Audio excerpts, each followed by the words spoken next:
vida. El guaje de la mina fue y en la mina se murió. Cuando yo iba a la mina, él cantaba esta canción.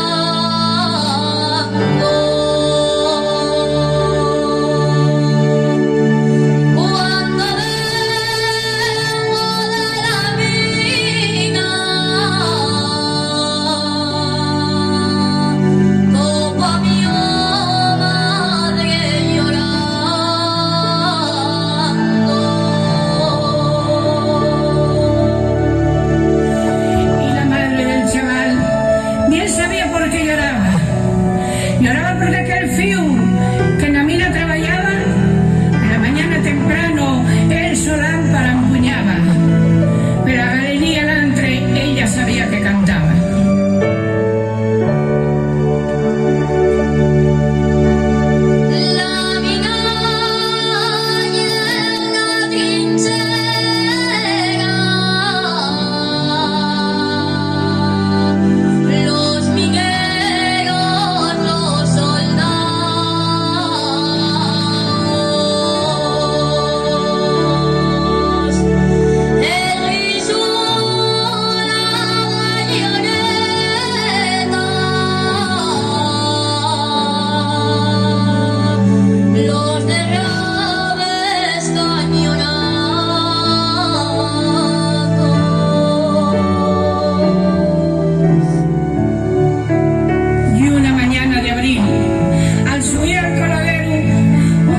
Se derramaba y envuelto entre la madera y también entre el carbón, con la angustia de la muerte, él clameaba al picador.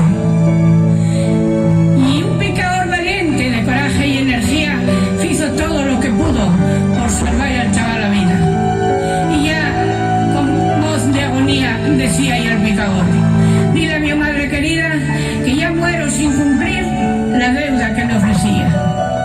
Y aquel picador valiente, abrazándose al chaval, con sollozo en la garganta, entonaba este cantar.